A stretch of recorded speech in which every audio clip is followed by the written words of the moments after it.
Hey there, Seahawks fans. As promised and as many of you have asked for, we're about to break down the top free agent targets this offseason for Seattle. Before we do, I want you guys to scroll on down to the comments and let me know who you want to sign in free agency. Any free agent you want, let me know who you're trying to get.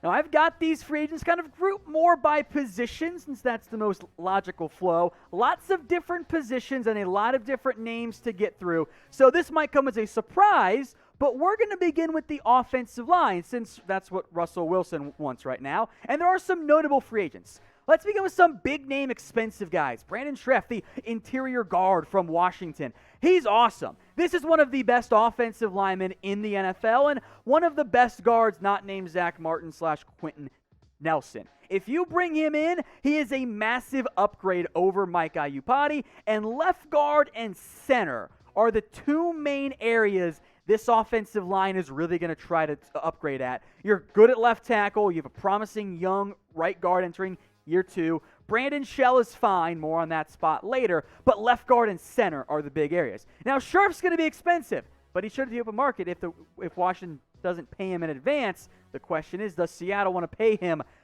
maybe even $15 million per year? That price tag is probably going to be similar to our next guy. That is Joe Thuney, the left guard from the Patriots, who, again, comes in, instantly upgrades the interior of the offensive line. There will be a bidding war, however, if both of those guys hit the open market, which is why it might be a little bit difficult for Seattle to make that work.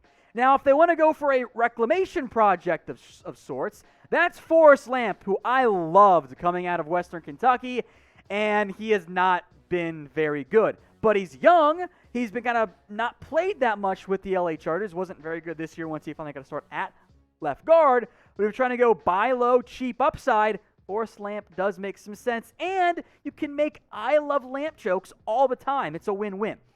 Now, let's go to Nick Easton, who has actually already been cut by his team. That is the New Orleans Saints. He's been okay. He's played some guard and some center, but he's mostly been a guard in the NFL. Again, if you're trying to find a cheaper option, Easton does make some sense at guard. Let's go to center now. How about Corey Linsley, someone we've mentioned before on the show? He is one of the best guards in the NFL. Now, he's almost 30 years old, but he should get an expensive contract on the open market. Ethan Posick is not that great. So if you really want to upgrade at center, Corey Linsley, by far, is the best target if money does not matter for the Seahawks. Of course, money might end up mattering, and it will with the way the team wants to operate. So will the Seahawks spend big on the offensive line? Type Y for yes, type N for no. If you get the ad break here on YouTube, scroll on down and get your votes in. Let's go to Austin Reiter, the center from the Chiefs, who, again, much like Corey Linsley, getting closer to age 30, he's coming off his best year ever. And the Chiefs, given some issues they're going to run into with the salary cap of their own, might not be able to afford him. Now, I think there might be some regression if he leaves Patrick Mahomes, but he's got Russell Wilson too, so maybe not all that much. He would intrigue me as my number 2 center option in free agency. Let's go to the man who was once the highest paid center in the NFL, and one of the best ones. That is Alex Mack. The decline has begun to set in for Mack. He is no longer the top 3 whatever center he was in the middle of his career with the Falcons and, frankly, with the Cleveland Browns. He's almost 35 years old. He's probably got a year or 2 left. But if he signs a cheaper 1 or 2 year deal, that actually fits Seattle's window pretty well. Now, we're not done on the offensive line quite yet, but what is the bigger need for the Seahawks? Type G for guard or type in C for center. I actually vote center, but you guys let me know. Get your votes in G or C. I did want to make note of at least a couple different right tackle targets. We'll begin with Daryl Williams, who's actually played every spot on the offensive line except for center in his NFL career. Coming off a pretty good year with the Buffalo Bills. Your concern here, injury history. And that might turn other teams away. Maybe it can be cheap, but he's not a massive major upgrade over Brandon Shell, factoring in that injury problem. If you really want to go all out and get the best right tackle in free agency, I'd argue it's Taylor Moton, who has been very, very good for Carolina, has developed quite nicely in his NFL career, but he's going to be expensive, And for Seattle, you're probably better off looking at a guard instead of a top-tier tackle.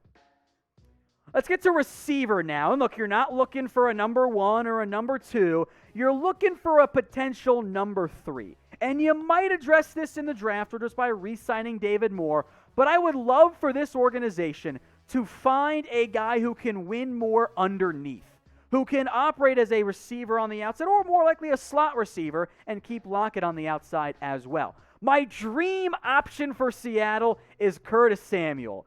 We've seen what the Rams have been able to do with motion in their offense, and I think utilizing Curtis Samuel in a similar way would be fantastic. The problem is, he's going to get the bag in free agency. So I would love it, but I'm not going to get my hopes up. On the complete opposite end of the spectrum, another aging veteran, Danny Amendola. I want someone who can win on underneath routes, can win in the short area of the field when teams play cover 2 against you just to pick up a quick, easy 5 yards. I think Danny Amendola can do that. He's not going to be expensive. The dude's already 35 years old. He's a cheap vet instead. One wild card name I couldn't resist throwing in here was John Ross, the former Washington Husky, who has been a bust for the Bengals, but he's got speed. You could try it. I don't think Ross is going to develop in the NFL, but he's going to be a vet min guy, so why not bring him home and just see in the end what he can end up doing? Free agency in the end will be key for the Seahawks to make some success and make a run at the NFC West. And if you feel good about Seattle winning the NFC West, well, you can already place your bet on BetUS. To sign up and deposit and place your bets, head over to chatsports.com/bet. It's the URL right there at the bottom of your screen. Use the promo code you see. That's Seahawks125. It gets you a 125% deposit bonus when you actually use the URL, chatsports.com/bet. Seattle right now on BetUS, they have the number 3 odds to win the NFC West at plus 225. What you can do is put down $20 of your deposit bonus, and if Seattle does win the NFC West, guess what? There's an extra 45 coming your way, plus the initial 20. So if you want to get in on futures odds for the NFL or, of course, the NBA and March Madness just around the corner, head over to chatsports.com/bet and use that promo code Seahawks125. All right, more offensive targets here. Aaron Jones. This is the top back in NFL free agency. Many of you guys have asked about him before. The problem here is that even though Chris Carson and Carlos Hyde are free agents, I expect Aaron Jones to get more money in the open market than Chris Carson will. So if you're Seattle, wouldn't you just re-sign Chris Carson at that point? I wanted to include Jones since it's a need for Seattle, and he's the best player at the position in free agency. Or maybe I think it's Chris Carson. Either way, I don't think the money's going to line up very well for Aaron Jones. So instead, some cheaper options here, including one you guys probably remember, Mike Davis, who actually played pretty well for Carolina when Christian McCaffrey got hurt, 165 for 642. I don't think he'll be that expensive, but on a 2-year, let's say $6 or $7 million deal, I think that's very doable. How about a guy who's been cut? That's Mark Ingram of the Baltimore Ravens. The decline has probably set in. He's already 31 years old. But I think you'd be able to get him fairly cheap. Maybe it's a 1-year $3 or a 1-year $4 million deal. Gives you a veteran presence, and you can still try and hope that a Homer or a DJ Dallas or a Rashad Penny comes along as well. One more back before we get to that, though. What is the Seahawks' single biggest free agency need? Is it offensive line? That's certainly my vote. Is it somewhere on defense? Let me know what you guys think down there in the comments section. One more buy low guy that I am a big fan of and have been since he was a rookie coming out of South Florida. That is Marlon Mack. Coming off a bad injury, I think the value is going to be low for him. But in terms of pure talent and age factored in, I like him more than Mike Davis. I like him more than Mark Ingram. So I like the idea of a prove-it cheap 1-year contract for someone like a Marlon Mack if you believe the injury stuff is going to be fine moving forward. Over to defense now. I want to look at the edge rusher spot because Carlos Dunlap may or may not be back. Talked a lot about that on the show. Benson Mayowa is a free agent as well. That leaves L.J. Collier, Rasheem Green, and Daryl Taylor and Alton Robinson. That's not going to get the job done. So some other options who shouldn't break the bank in free agency. How about Carl Lawson, who is my vote this year to have a Shaq Barrett type, probably not as extreme, but a Shaq Barrett type breakout with a potential new team. The Seahawks had success getting Carlos Dunlap for Cincinnati. How about his teammate now, Carl Lawson? Let him rush the passer.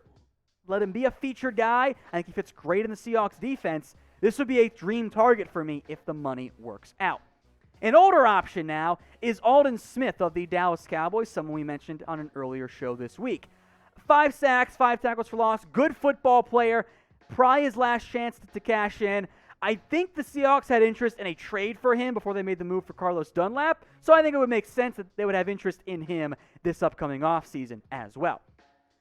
Now, if you guys want to stay updated on everything going on around the Seahawks, make sure you are subscribed. Link is below, youtube.com/SeahawksTV.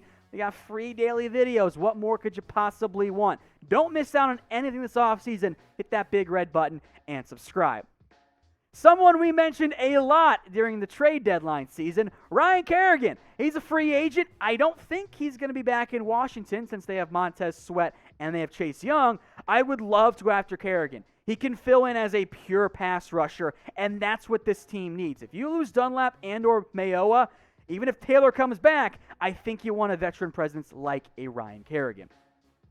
Let's talk corners now, because this is an under-the-radar need. You are probably fine at nickel, where you have Marquise Blair in theory coming back from injury, and you could also play DJ Reed there. But Shaquille Griffin and Quentin Dunbar are both free agents. Those are your top 2 guys. Now, DJ Reed could probably fill one of those roles, but you need more if you're Seattle.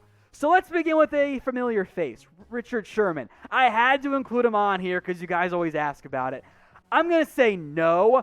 Sherman's probably got 2 years left by his own account. I think he goes somewhere else. Maybe it's the Jets, for example. I don't think a reunion for Seattle quite works out. Maybe he takes a one-day contract to retire in the near future.